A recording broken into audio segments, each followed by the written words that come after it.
Как вы все друг друга нашли? Мы друг друга нашли. Нас потерпевших очень много, около 200 человек есть. Вице-премьер-министр Эдил Байсалов. Нет, по-разному. Баягы күйгөн карапайым эл аз жолугуп калдык. Все светские мероприятия закончены. Все вот ушел Мында өтүп кеткен келген. 12 жылда, 20 жылдар маселелер чечилбегенде, анан бүгүн прокуратурага барганбыз, кабыл алдык. Ал кабыл албагандыктан анан садыр жоюп биякта площадька чыгыптыр, элди кабыл алып атат дегенден бизди чакырып, биз бул жака келсек, ал калп экен, жолдон эле келатып алыпты. Анан азыр эмне кыларыбызды билбей турабыз, анан сиз жооп калдыңыз.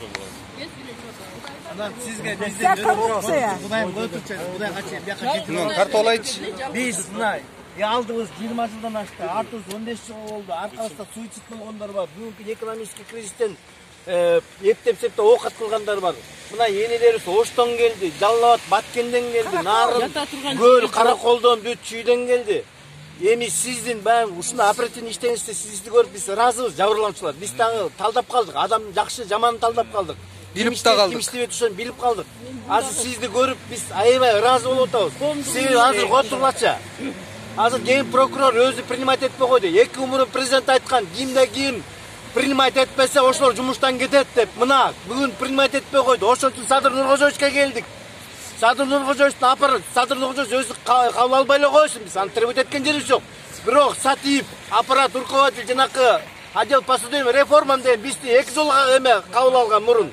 Ушул жерде ачарчылыкка тиги кармап ушул жерде ийин жерге чет мамлекеттин дипломаттардын арасында шерменде болгонбуз ушул жерде. И то биз жабырланып жүрсөк дагы 15-20 жылдан бери өзүбүз намус менен бир дипломаттар келсе качып аттык, жашырып аттык. Бирок ушул жерде отурган Сатиев бизди 4 күн иштерге күнү түнү энелердин баардыгын давлениесин көтөрүп туруп эч результат чыгарган жок. Акыркы жолу принимать эткенде Менде суроо.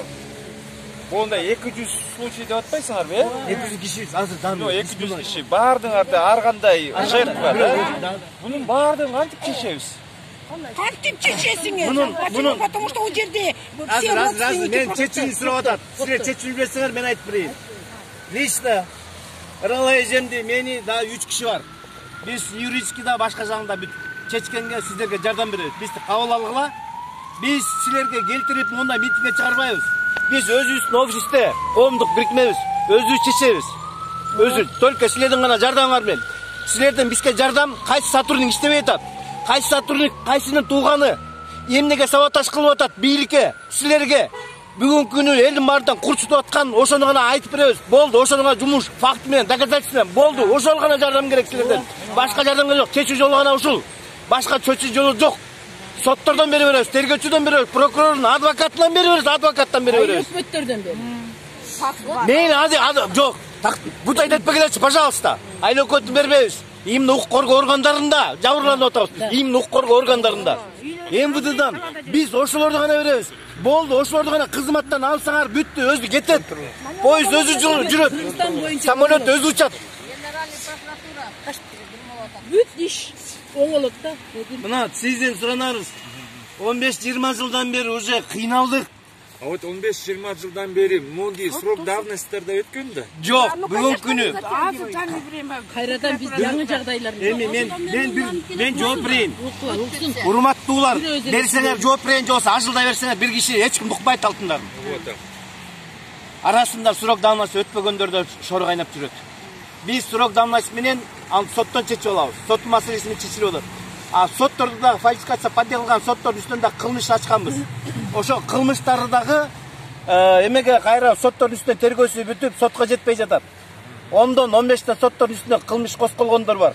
Эгерде ошолор бүгүнкү күнү резонанс болуп элдин астына чыкса, башка соттор башка бүгүнкү карап аткан иштердин баарын анчалыкка барып жазабайт, бурмалабайт, сабак болот. Биз ошону эл үчүн, жерибиз үчүн ошону гана жолдорун көрсөтүп атабыз. Ушуну гана бизди гана 4 киши гана кабыл алсаңыздар бүттү, ошол гана чечебиз мунун баарын. Биз эле чечебиз.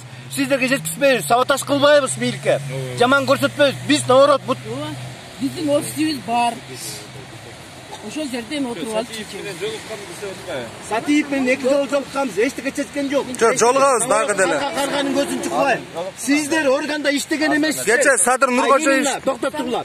Именно органда иштегендер, мояка келгендер карганын көзүн чукпайт кылып кайра кол кармашып алды. Биз ошону жазып берелик, ошону ачып берелик. Биз каралоодон алысбыз. Бизде бүт фактылар бар. Видео, фейсбуктарыбыздар, бүт документтардын иштерибиз бар. Биз асманда айда алып бер, жолоосу жана эжелерде жер алып бер деп сураган жокпуз. Өзүбүздүн үйүбүздөн өзүбүз ажырап калганбыз. Подделка документтер менен коррупцияга малынган соттордун, прокурорлордун, тергөөчүлөрдүн действиясынан жабыркап аткандарбыз. Эдилбайке, бу жерде ушул жерде өрттөнгөн эжелер бар, ушул жерге келип. Мынакей бул эже өрттөнгөн эже, бу жерге келип союнгандар бар, ичагарын сүйрөп, нары өрү басып жүргөн адамдар бар. Нердечи? Ошого чейин көңүл бурбай жатат. Мынакей кечеги айткан Садыр Нуркожоевичтин сөзүн муздатып коюшту да бүгүн. Мынакей эме Курманкул Зулуш Токтор Алиевич жакка барып келдик.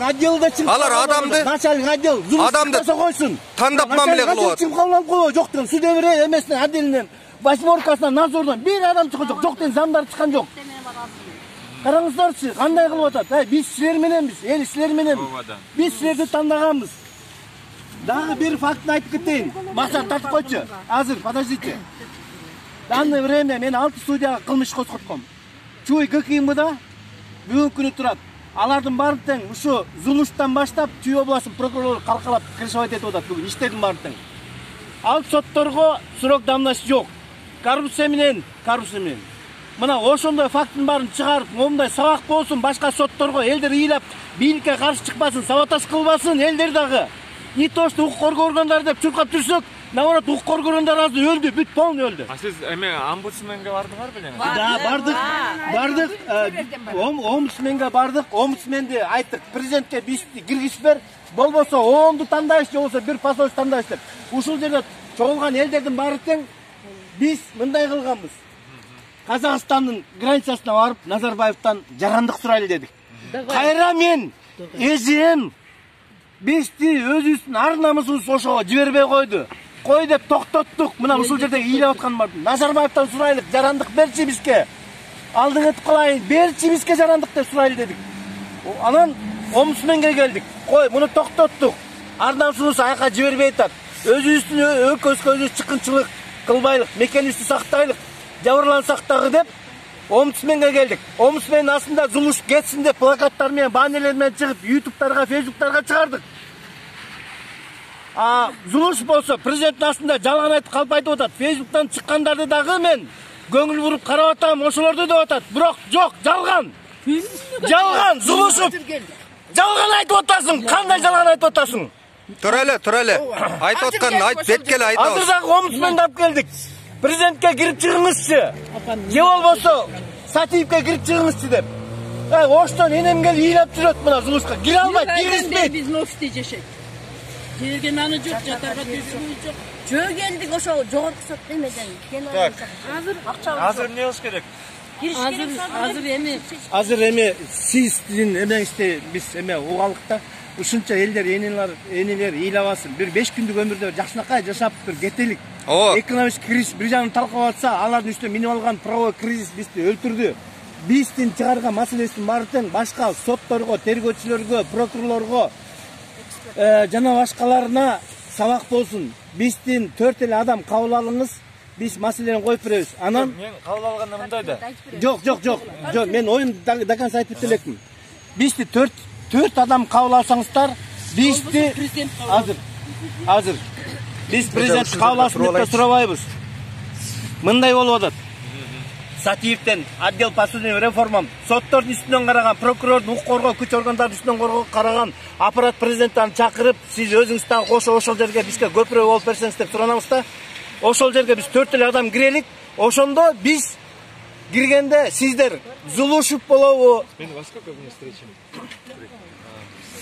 Министр МВДны, адвокатурадан, генпрокурорду, СМБдан, соттордон чакырып туруп ошол жерге коюп берсеңиз, ошол жерде маселелерди эме кылабыз, ошондо бирден өзүңүздөр контролго алып, аппарат президенттен дагы эки эле киши, силер өкмөттөн, аппарат президенттен эки эле киши көзөмөлгө алып, күч органдарын, соттордон чакырып берсеңиздер, болду, калган чечип кетебиз биз.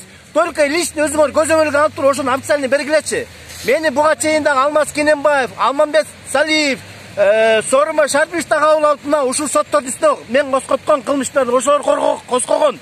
Азыр бийлик алмашкандай, наоборот, булар камагыш керек болчу. Мына ошондон бери сабаташ кылып келатат. Именно бул бийликтин башындагы тургандар, Садыр Нуркожоевич жана башкалардын баары тең токмок жеп атышат, жаман көрүнүп атышат. А бирок астындагылар чиритип сабаташ кылып атат. Мына биз ошонун фактын айтып беребиз. Биз ошон үчүн гана кабыл алсаңыздар бүт маселесин чечебиз. Биз өзүбүз жарам, ояка келбейбиз, кетпейбиз. Наоборот, сизди колдон, буттан алабыз. Урматтуу бийлик өкүлдөрү, 200 иш болсо деп атат. Мен просто башым тегеренип атат, айланып атат да. 200 иш ар кандай. Бул Ош, Каракол, дагы эмне?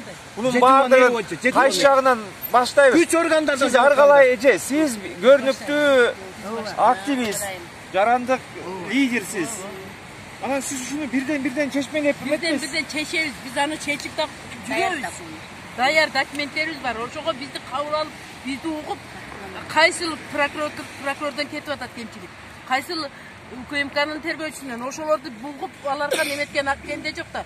Биз чогулуп барабыз. Биз барган кишилердин баардык ишин прекращать этип атат. бийлик өкүлдөрү, органдары бири-бириңерге жардам берүү. Личныйды коятсаңар. Токто неме? Сурия. Азыр биз деген сиздерге келбейли, өз маселеси, өз коомдук бирикме менен ушу ыргылай асаттан аркасынан чечели десек, бизди кабыл алган прокурорлордун баары тең, кайла мурунку прокурорлор жазаган кылмыш менен прокурор карган көзүн чукпай болуп сүзүшүп калышты. Сотторго барсак, соттор биринчи инстанция, экинчи инстанция чыгаргандан кайла карган көзүн чукпай болуп кайра сүзүшүп калышты. Аны ким чечет? Мына ошол эле маселе, ошону чечүү үстүгө жолун көрсөтөбүз. Болду. Мындай. Азыр, Кубан, ты уже сказал, да? Кому-то? Нет. Вице-премьер-министр. Чемерси да? Есть, да? Оңгол эмес. Ошону давайте бул жерге эметип, как-то вот этот, как-то вы должны... Прокуратура козгогон ишти кайра бети жок өздөрү жаап атат замда. Мына биз ошондойду биз ажылдабайбыз, кыйкырбайбыз, силерден убакыт албайбыз. Ошондой эле тегерек столго эле күч органдарынан бир 5-6 эле чогултуп берсеңиздер, аппарат президенттен алып келип отурсаңыздар, мына биз 4 Бетин айтып берели ошолордун өздөрүнө. Хорошо, Азыр. Фактылар бар. Кабыл албай койгон фактыларынан бери бар. Мынакей. Мончо элге жашнакай кылып жардам бериңиздер. Ар кайсы калыпта айтканды токтотуңуздар.